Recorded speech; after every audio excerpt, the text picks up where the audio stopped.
We want to start now with live images coming in from Gaza as the war between Israel and Hamas enters its fifth day. The region being hammered by continuous airstrikes out of Israel after Hamas militants attacked the country Saturday. So there's some new drone video that we want to show you of the extent of the damage there in Gaza. Those strikes have already inflicted a lot there in Gaza City. Tens of thousands of homes have been flattened. Gaza's energy ministry says that its sole power plant has actually shut down after Israel cut off supplies of food and fuel as well as electricity to the region.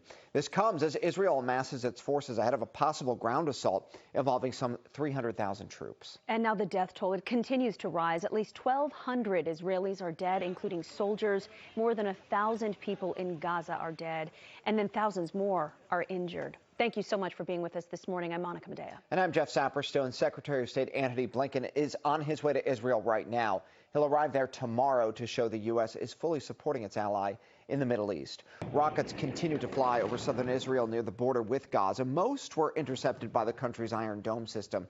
The Israeli Defense Forces continued to strike back at Gaza, warning people living there to leave. To help with its defense, the first plane carrying U.S. armaments landed in Israel. This as the USS Gerald Ford carrier strike group arrived in the eastern Mediterranean for support. Meantime, the president here in the U.S. has confirmed Americans are being held hostage by Hamas militants.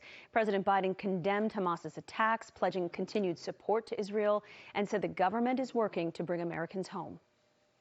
We now know that American citizens are among those being held by Hamas.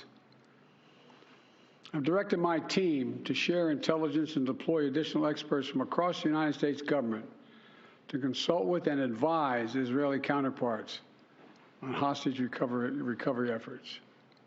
Because as president, I have no higher priority than the safety of Americans being held hostage around the world.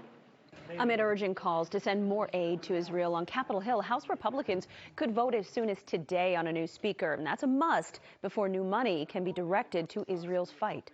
More and more young people are engaging and reacting to this conflict. We've seen rallies in cities across the country. Students will soon be showing their support for Israel at MIT. And our Oscar Margain is live in Cambridge right now, where a pro-Israel rally will be taking place shortly, Oscar.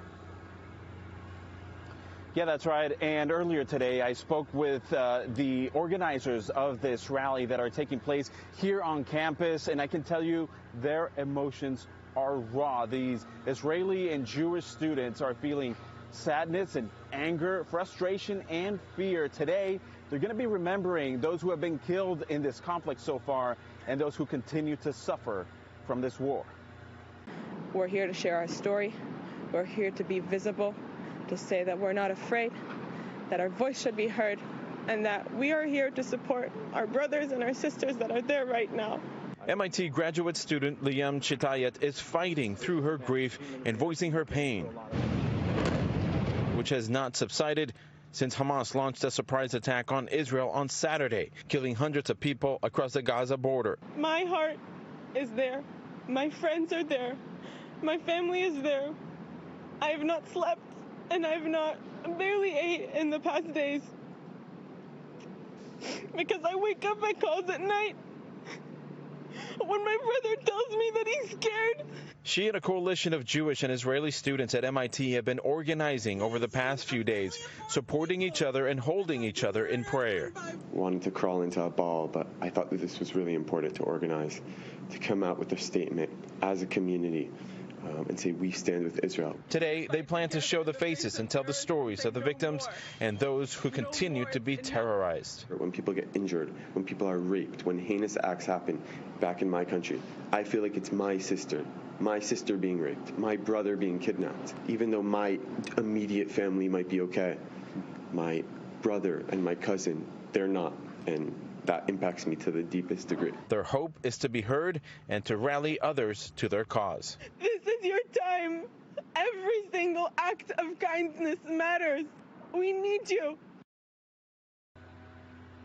Now, these pro-Israeli student organizations holding this rally at noon say they're doing this event in front of the Student Center in response to what they say are pro-Hamas demonstrations that have been held in Boston, and also after a controversial letter that was issued by a pro-Palestinian student organization out of Harvard blaming Israel for the violence. Reporting live in Cambridge, Oscar Margain, NBC 10 Boston. Very emotional words, Oscar. Thank you. We've learned some